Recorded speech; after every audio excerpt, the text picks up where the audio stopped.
اعوذ باللہ من الشیطان الرجیم بسم اللہ الرحمن الرحیم رب اشرح لی صدری ویسر لی امری واحلل عقدۃ من لسانی یفقہوا قولی۔ اللہ تعالیٰ کی بارگاہ میں دعا ہے کہ وہ ہمارا سینہ اور ہماری زبان جو ہے وہ علم کی راہوں کے لیے کھول دے، اور ہمارا پڑھنا اور پڑھانا جو ہے وہ بہتری کی جانب ہو، آمین یا رب العالمین۔ عزیز طلباء و طالبات، السلام علیکم۔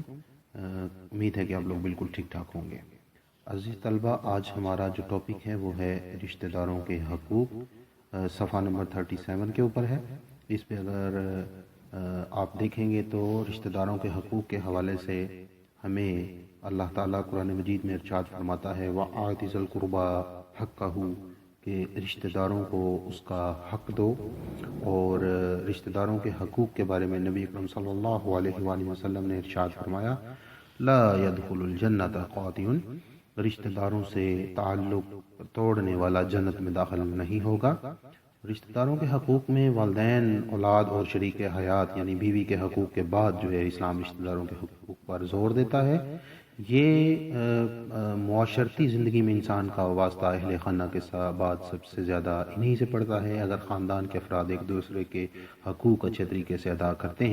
کرتے رہیں تو پورے خاندان میں محبت اور اپنائیت کی فضا قائم ہوگی، اور اگر معاملہ اس کے برعکس یعنی الٹ ہو تو نفرت اور دوری پیدا ہو جائے گی۔ یعنی اس کے اندر یہ بتایا جا رہا ہے کہ ہمیں اپنے رشتہ داروں کے ساتھ جو ہے محبت اور اپنائیت کی فضا کو قائم کرنا ہے۔ اگر ہم اس طرح محبت اور اپنائیت کی بجائے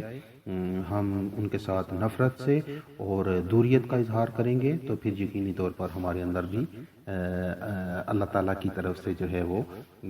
اس کے برعکس جو لفظ استعمال کیا گیا نفرت اور دوری وہ پیدا ہو جائے گی، اور آئے دن کے جھگڑوں سے خاندان کا سکون برباد ہو جائے گا۔ قرآن و حدیث دونوں میں صلہ رحمی یعنی رشتہ داروں سے حسن سلوک کی بار بار تلقین کی گئی ہے۔ تو ہمیں اپنے رشتہ داروں کے ساتھ اور ان کے جو عزیز و اقارب ہیں، یہ بیسیکلی رشتہ دار ہی آتے ہیں، سو ان کے بارے میں ہمیں جو ہے وہ قرآن و حدیث کے حوالے میں بتایا گیا، جس کا میں نے آپ کو اس سے پہلے ذکر بھی کیا۔ اس کے بعد جی مسلمانوں کو حکم دیا گیا ہے کہ اپنے ضرورت مند رشتہ داروں کی ضروریات کا خیال رکھیں تاکہ انہیں غیروں کے آگے ہاتھ نہ پھیلانا پڑے۔ ہمیں یہ تلقین کی گئی ہے کہ جو کچھ خدا کی راہ میں خرچ کریں اس میں ترجیح اپنے رشتہ داروں کو دیں، یعنی ہم نے جو کچھ بھی اللہ کی راہ میں خرچ کرنا ہے ہماری سب سے پہلے ترجیح ہونی چاہیے کہ ہمارے رشتہ داروں میں وہ تمام لوگ جو کہ قربا ہیں ان سب کو اس کے بارے میں اندازہ ہو جائے، اور پھر ان کے ساتھ جو سلوک کریں اس پر انہیں تانے دے کر اپنا اجر و ثواب برباد نہ کریں۔ یعنی ایسا نہیں کہ ہم ان کی مدد کریں جب ان کے اوپر کوئی مجبوری آئے اور ہم ان کی تہ دل سے مدد تو کر دیں، لیکن بعد میں ہم ان کو تانے دیتے رہیں کہ بھائی ہم نے تو آپ کی فلاں وقت میں یہ محنت کی تھی، ہم نے فلاں وقت میں آپ کے ساتھ یہ جو پیسے دیے تھے آپ کو وغیرہ وغیرہ۔ تو اس طرح کرنے سے اللہ تعالیٰ ہمارا اجر و ثواب ضائع کر دیتا ہے۔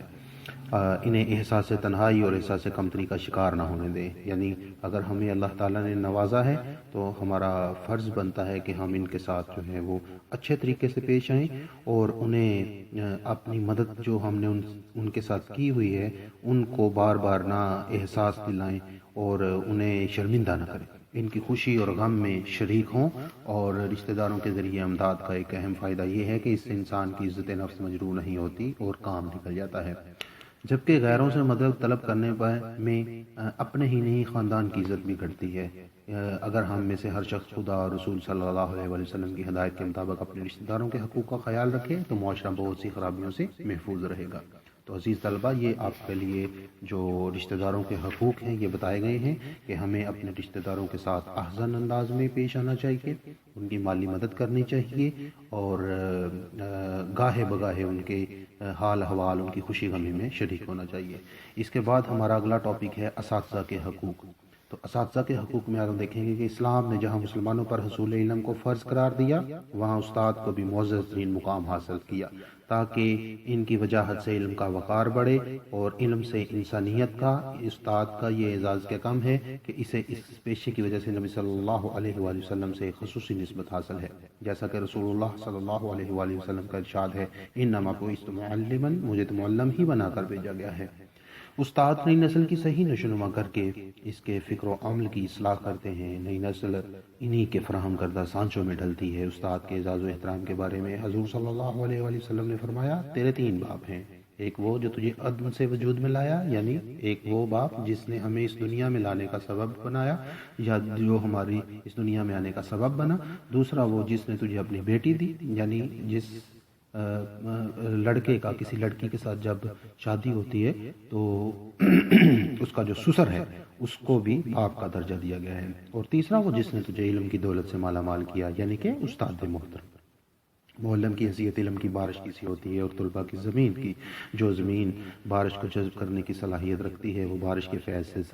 سرسبز و شاداب ہو جاتی ہے۔ یہ حوصلہ اور ظرف بھی والدین کے علاوہ استاد کا ہوتا ہے کہ وہ اپنے استاد اپنے شاگرد کو خود سے آگے بڑھتے دیکھ کر حسد کرنے کی بجائے خوش ہوتا ہے، کیونکہ حقیقت میں وہ اپنے طلباء کی کامیابیوں کو اپنی ہی کامیابیاں سمجھتا ہے۔ مسلمانوں میں استاد کی احسان شناسی اور احترام کا اندازہ کچھ اس رواج سے بھی لگایا جا سکتا ہے کہ شاگرد استاد کے نام کو اپنے نام کا حصہ بنا لیتے ہیں، اور اس طرح لائق شاگردوں کے ذریعے استاد کا نام زندہ رہتا ہے۔ تو عزیز طلباء، آپ کو معلوم ہے کہ جس طرح ہم کوئی اچھا کام کرتے ہیں تو ہمارے معاشرے کے لوگ جو ہیں وہ کہتے ہیں کہ یہ فلاں شخص کا بیٹا ہے اور اس نے بڑا اچھا کام کیا، اور اسی طریقے سے اگر ہم کوئی برا کام کریں گے تو یقینی طور پر آپ کے والدین کا نام خراب ہوگا، ان کی تربیت پر جو انہوں نے آپ کی اس پہ آنچ آئے گی، لوگ اس کے اوپر جو ہیں وہ آپ کے لیے طرح طرح کے سوالات اٹھائیں گے۔ تو اسی طریقے سے جب آپ اپنے اساتذہ اکرام کی عزت نہیں کریں گے تو یقینی طور پر آپ کے نام کے ساتھ ساتھ آپ کے اساتذہ اکرام کا نام بھی خراب ہوگا۔ سو ہمیں چاہیے، ہمارا یہ حق بنتا ہے کہ ہم اپنے اساتذہ اکرام کا ادب کریں، ان کے جو وہ ہمیں ہماری زندگیوں کو بہتر بنانے کے لیے ہمیں تلقین کرتے ہیں، ہم اس کے اوپر عمل کریں۔ اور اس پورے پیراگراف کے اندر بھی انہوں نے آپ کو بتایا ہے کہ استاد ایک بارش کی طرح ہوتا ہے اور طلباء جو ہیں وہ زمین پہ۔ تو کچھ زمین جو سخت ہوتی ہے اس کے اندر بارش کی ذرا برابر بھی کوئی اہمیت نہیں ہوتی، وہاں پہ کیچڑ بن جاتا ہے۔ تو ہمیں چاہیے کہ ہم اپنے آپ کو نرم رکھیں تاکہ اساتذہ اکرام جو علم کی بارش ہم تک پہنچاتے ہیں وہ ہماری زمین میں ہمارے جو نرم پن ہے اس کے اندر جو ہے وہ سماتی چلی جائے اور ہمارے اندر سے پھل نکلے، ٹھیک ہے۔ اس کے بعد ہے جی ہمسایوں کے حقوق۔ انسان کی روزمرہ کی زندگی میں اپنے ہمسایوں سے واسطہ پڑتا ہے، چنانچہ اسلام میں پڑوسیوں کے حقوق پر بڑا زور دیا گیا ہے، اور 3 قسم کے پڑوسیوں سے حسن سلوک کی خصوصی تلقین فرمائی ہے۔ ایک تو وہ جو پڑوسی رشتہ دار ہوں، دوسرے غیر رشتہ دار چاہے وہ غیر مسلم ہی کیوں نہ ہو، تیسرا جن سے عارضی تعلقات قائم ہو جائیں، مثلا ہم پیشہ، ہم جماعت یا شریک سفر افراد وغیرہ۔ جب ہم کوئی کام کر رہے ہوتے ہیں تو جو اس پیشے سے وابستہ لوگ ہیں وہ جب ہم کسی اسکول میں کالج میں پڑھتے ہیں تو وہ ہمارے عزیز طلباء ساتھی جو ساتھ میں ہمارے ہوتے ہیں، اور ساتھ میں وہ تمام افراد جو اگر ہم سفر کر رہے ہیں تو ان تینوں کی ضروریات کا خیال رکھنا ہوتا ہے۔ ہمسایوں کے حقوق کے بارے میں بہت ساری احادیث روایت کی گئی ہیں، ان میں سے چند یہ ہیں۔ ایک پہ ہے وہ شخص مومن نہیں جو اپنے ہمسائے کی بھوک سے بے نیاز ہو کر شکم سیر ہو جائے، یعنی خود تو وہ شکم سیر پیٹ بھر کے کھانا کھا لے اور اپنے ہمسائے کی بھوک کا اس کو اندازہ ہی نہ ہو۔ اس کے بعد ہے تم میں سے افضل شخص وہ ہے جو اپنے ہمسائے کے حق میں بہتر ہے، یعنی بہترین شخص وہ ہوگا جو اپنے ہمسائے کے حقوق کا خیال رکھے گا۔ اگر پڑوسی کو مدد کی ضرورت پڑے تو اس کی مدد کرو، قرض مانگے تو دو، محتاج ہو جائے تو اس کی مالی امداد کرو، بیمار پڑ جائے تو علاج کرواؤ، اور مر جائے تو جنازے کے ساتھ قبرستان جاؤ اور اس کے بچوں کی دیکھ بھال کرو۔ اگر اسے کوئی اعزاز حاصل ہو تو اسے مبارکباد دو، اگر مصیبت میں مبتلا ہو تو اس سے ہمدردی کرو۔ بغیر اجازت اپنی دیوار اتنی اونچی نہ کرو کہ اس کے لیے روشنی اور ہوا رک جائے، کوئی میوہ یا سوغات وغیرہ لاؤ تو اسے بھیجو۔ تو یہ ہمیں ہمسایوں کے حقوق کے بارے میں بتایا جا رہا ہے کہ ہم نے ان کی ضروریات کا بھی خیال رکھنا ہے۔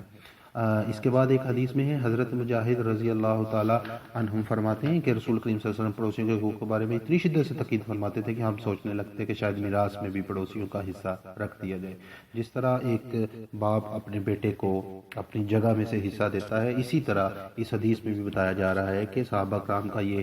خیال ہو گیا تھا کہ کہیں ایسا نہ ہو کہ اتنی شدت سے، اتنی سختی کے ساتھ، اتنی زیادہ تاکید فرماتے محمد صلی اللہ علیہ وسلم پڑوسیوں کے بارے میں کہ انہیں لگنے لگتا کہ کہیں ایسا ہی نہ ہو جائے کہ ہماری جو میراث ہے، جائیداد ہے، اس میں سے پڑوسیوں کا حصہ بھی بنایا جائے۔ یعنی نبی کریم صلی اللہ علیہ وسلم نے اس قدر پڑوسیوں کے حقوق کے خیال رکھنے کی بات کی ہے۔ ایک بار آپ صلی اللہ علیہ وسلم کی محفل میں ایک عورت کا ذکر آیا کہ وہ بڑی عبادت گزار اور پرہیزگار ہے، دن میں روزے رکھتی ہے، رات کو تہجد ادا کرتی ہے، لیکن پڑوسیوں کو تنگ کرتی ہے۔ تو آپ صلی اللہ علیہ وسلم نے فرمایا وہ دوزخی ہے، یعنی اتنی عبادت کرنے کے باوجود بھی اگر آپ اپنے پڑوسیوں کو تنگ کرتے ہیں تو پھر یقینی طور پر ہمیں جو ہے وہ اپنے اعمال کا جواب دہ بھی ہونا ہے۔ دوسرے نمبر پر آپ صلی اللہ علیہ وسلم کے فرمان کے مطابق سیدھے سیدھے جہنم میں جانے والی بات ہے۔ اور ایک دوسری عورت کے فرمایا کہ وہ اپنے فرائض عبادات ادا کرتی ہے لیکن ہمسایوں کے وہ صرف فرائض یعنی عبادات کرتی ہے اور اس کے ساتھ ساتھ ہمسایوں کا خیال بھی رکھتی ہے، تو آپ صلی اللہ علیہ وسلم نے فرمایا وہ جنتی ہے۔ تو اس کا مطلب یہ ہوا کہ ہم جتنے مرضی اچھے کام کر لیں، جب تک ہم اپنے پڑوسیوں کو تکلیف دیتے رہیں گے تب تک اللہ تعالی ہمارے ان اچھے اعمال کو قبول نہیں کرے گا۔ پڑوسیوں کو تکلیف دینے سے مراد مطلب گھر میں اگر آپ شور شرابہ اس قدر اونچا کرنا شروع کر دیں کہ آپ کے پڑوسی اسے تنگ ہو جائیں تو یہ بھی غلط بات ہے۔ اور بعض اوقات ایسا بھی ہوتا ہے کہ ہم قرآن مجید کی تلاوت بڑی تیزی کے ساتھ بڑی اونچی آواز میں کر رہے ہوتے ہیں اور ہمیں پتہ نہیں ہوتا کہ ہمارے پڑوس کے اندر کوئی بندہ بیمار ہے جو کہ اس آواز سے ذرا تکلیف میں آتا ہے، تو آپ صلی اللہ علیہ وسلم نے ایسے شخص کے لیے بھی کہا ہے کہ وہ آواز اپنی اونچی نہ کرے تاکہ آپ کی اگرچہ آپ اچھا کام ہی کیوں نہ کر رہے ہوں لیکن پھر بھی آپ نے پڑوسیوں کے حقوق کا خیال رکھنا ہے۔ ہمارے عزیز طلباء آج کے ٹاپک کا آج کے عنوان کا جو آخری حصہ ہے وہ ہے غیر مسلموں کے حقوق، یعنی ایسے لوگ جو مسلمان نہیں ہیں ان کے حقوق کو ہم نے کس طرح سے دیکھنا ہے۔ اللہ تعالیٰ نے قرآن کریم میں اس بات کی صراحت فرما دی ہے کہ کافر اور مشرک ہرگز مسلمانوں کے دوست نہیں ہیں، لیکن اس کے باوجود غیر مسلموں کے ساتھ حسن سلوک سے پیش آنے کی ہدایت کی ہے۔ یہ صرف اسلام کی خوبی ہے کہ وہ غیر مسلموں کو مسلمانوں کے ایسے شہری حقوق عطا کرتا ہے اور مسلمانوں کو تلقین کرتا ہے کہ وہ اس سے شفقت آمیز برتاؤ کریں۔ اور ارشاد ربانی ہے وَلَا يَجْرِمَنَّكُمْ شَنَآنُ قَوْمٍ عَلَىٰ أَلَّا تَعْدِلُوا اعدلوا هو اقرب للتقوى۔ تو یہ سورۃ الفائدہ کی آیت نمبر 8 ہے، اس کا ترجمہ ہے اور کسی قوم کی دشمنی کے باعث انصاف کو ہرگز نہ چھوڑو، عدل کرو، یہی بات زیادہ نزدیک ہے تقویٰ کے۔ اسلام چاہتا ہے کہ اس کے پیروکار غیر مسلموں سے وہی برتاؤ کریں جیسا ایک ڈاکٹر مریض سے کرتا ہے۔ اسی حسن سلوک سے مسلمانوں نے ہمیشہ غیر مسلم اقوام کے دل جیت لیے ہیں۔ تو عزیز طلبہ، یہ غیر مسلموں کے حقوق ہیں، یعنی جو قوم مسلمانوں میں نہیں آتی ان کے ساتھ بھی ہم نے اچھا برتاؤ کرنا ہے، اچھا رویہ اختیار کرنا ہے، کیونکہ یہ مسلمانوں کی ایک پہچان ہے۔ تو عزیز طلبہ، یہ آج کا آپ کا ٹاپک تھا جس میں آپ کو رشتہ داروں کے حقوق، اساتذہ کے حقوق، ہمسایوں کے حقوق اور غیر مسلموں کے حقوق بیان کیے گئے۔ ان کو آپ نے اچھے طریقے سے پڑھ لینا ہے، اس کو اچھے طریقے سے سمجھ لینا ہے۔ امید ہے کہ آپ کو میرے لیکچر سے کچھ نہ کچھ سمجھنے میں مدد ملی ہوگی۔ اللہ تعالیٰ آپ کا حامی و ناصر ہو۔ اپنا بہت سارا خیال رکھیے گا، پڑھائی پہ بہت زیادہ توجہ دیجیے گا۔ فی امان اللہ، اللہ حافظ۔